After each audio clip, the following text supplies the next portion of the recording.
Desde 2018 hasta hoy, los salarios en guaraní de los paraguayos han perdido 35 o 40% de su valor con respecto al dólar.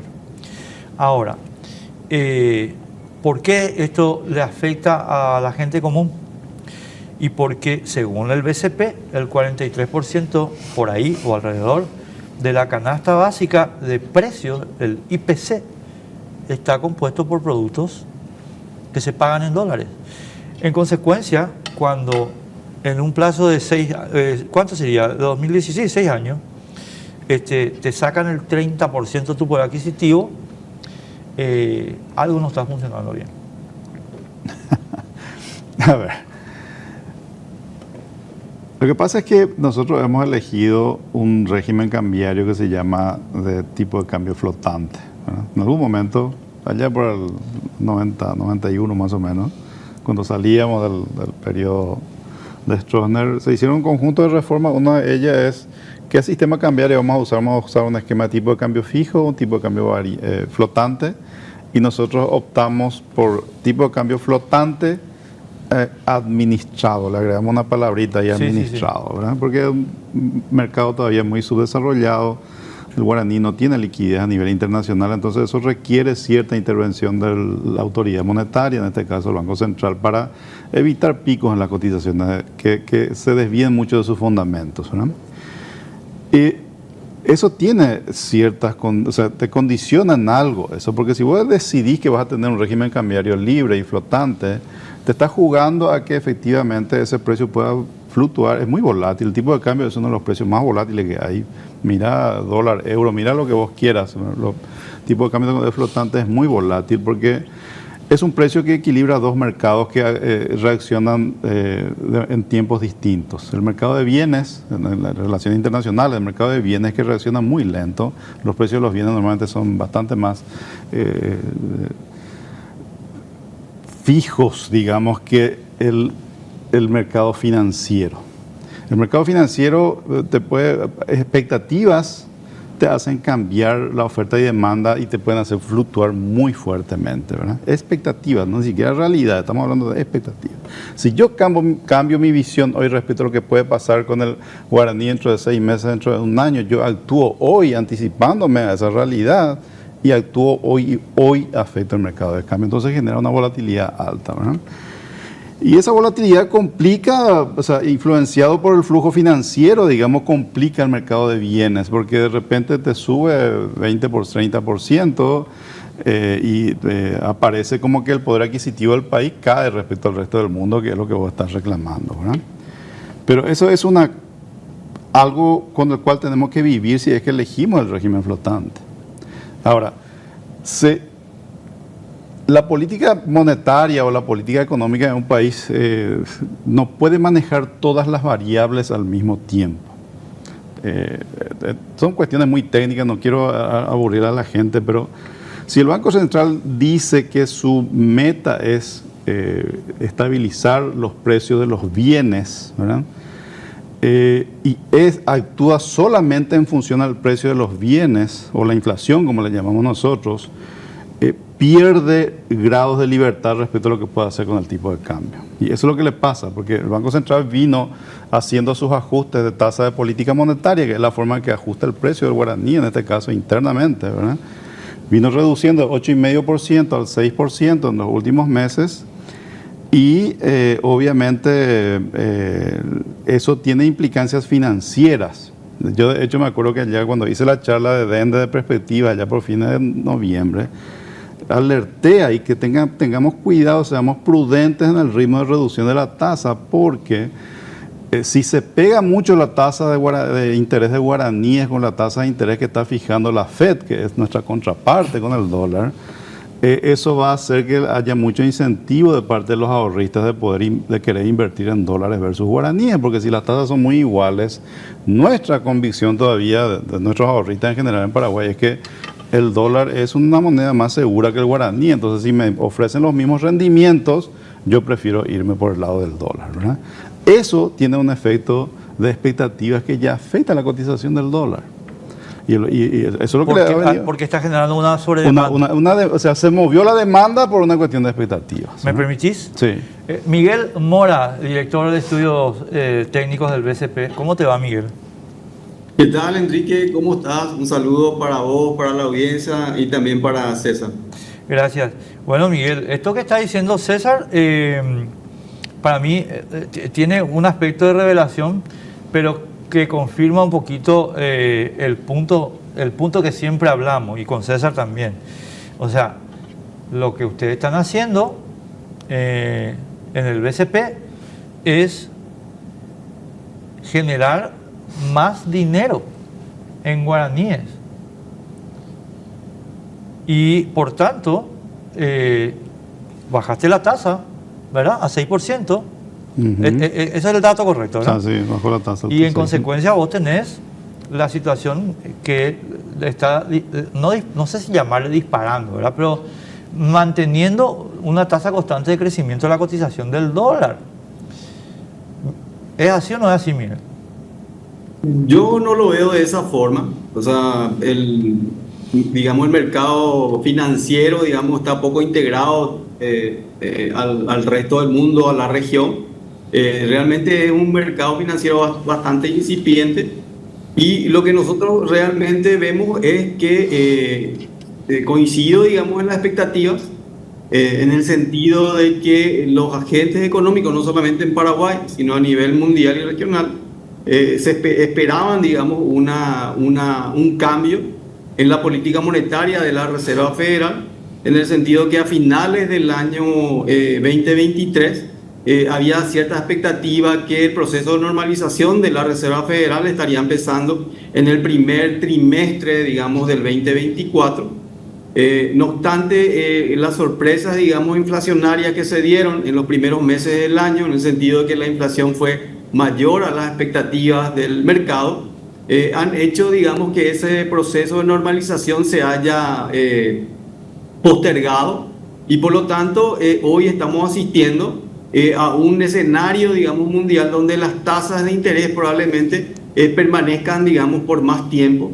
Automáticamente eso o fue internalizado también por el mercado, y lo que vimos también durante los primeros meses del año es un posicionamiento del dólar, no solamente respecto al guaraní, sino también respecto a las principales monedas mundiales, ¿verdad? En ese sentido me estoy refiriendo, digamos, al euro, al yen japonés, a la corona sueca, franco suizo, libra esterlina, que generalmente se resumen en un indicador que se conoce como el DXY. Si uno mira el DXY, ve que en los primeros, digamos, meses del año esto ha aumentado, y bueno, lo mismo también lo vimos a nivel regional y también en Paraguay. El otro tema, digamos, ya interno de Paraguay, es que los precios de commodities que nosotros exportamos, precios, digamos, bienes agrícolas, principalmente soja, maíz, trigo, mostraban, digamos, una reducción en los primeros meses del año. Y por otro lado también los precios del petróleo empezaron a aumentar, y esto un poco relacionado a los temas geopolíticos, Rusia-Ucrania, ya arrastrado desde años atrás, al cual se sumó también este conflicto en Medio Oriente, Hamas-Israel, que hicieron que haya una volatilidad, digamos, en los precios del petróleo y un aumento. Básicamente lo que estamos hablando en estos primeros meses del año es un deterioro, digamos, en los términos de intercambio, que también, digamos, tuvo efecto o tiene efecto en la cotización del dólar. Un poco ese es el escenario que vemos, no tanto, digamos, la reducción del diferencial de tasas respecto a los Estados Unidos. Y por otro lado también, ¿verdad?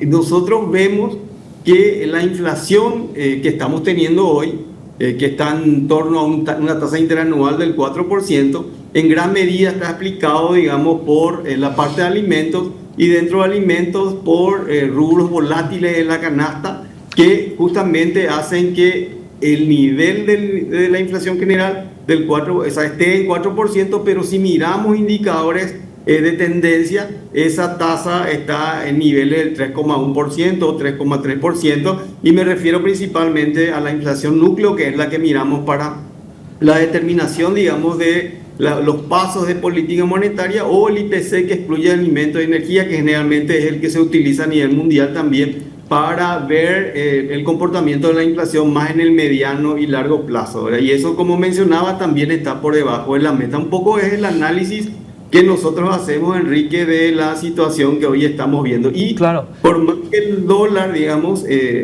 haya tenido, digamos, un aumento en su valor en términos absolutos, 270 guaraníes aproximadamente por dólar, estamos hablando de una tasa de depreciación del 3,5%, Sí, pero que está, digamos, en línea con el promedio de depreciaciones que hemos visto, digamos, en el periodo reciente. Lo que pasa, Miguel, y ahí César, voy directo contigo porque después se nos va a quedar el tiempo corto. Lo que está, o sea, yo entiendo la apreciación que hace Miguel porque es una fragmentación, pero que a mi juicio no permite ver todo el universo de la cuestión. A ver, vos me decías ahora que el 3,5% ya salimos todos a hacer fiesta, porque qué maravilla, ¿verdad? Al lado de la Argentina. Pero el punto está en que desde 2018 hasta 2024, por citar una fecha arbitraria, hubo una política constante de depreciar el guaraní frente al dólar. Y tengo que hablar de política, ¿por qué? Porque en 2018 no había guerra de Ucrania, no había guerra de Israel, no había nada. Y sin embargo, esto se realizó en nuestro país. ¿Por qué? Y te termino, déjame hablar, que César tiene que hablar, y te termino. Y una cosita más nomás. Porque yo no acepto, César, y termino con esto, perdón, el nuevo dogma de la Reserva Federal Norteamericana, donde llegó, ahora ellos descubrieron que la rueda es cuadrada y que la inflación no es un fenómeno monetario. Perdóname, la rueda es redonda. No, pero el tema cambiario es siempre un tema complejo, es multifactorial de hecho, ¿verdad? No, impacta muchas variables internas y externas, ¿verdad? Entonces, es cierto lo que dice Miguel, nosotros también, que una de las explicaciones importantes es la caída de los precios de commodities, que obviamente impacta el ingreso esperado de divisas para este año por las exportaciones, que somos nuestras principales exportaciones son commodities, la soja en particular, ¿verdad?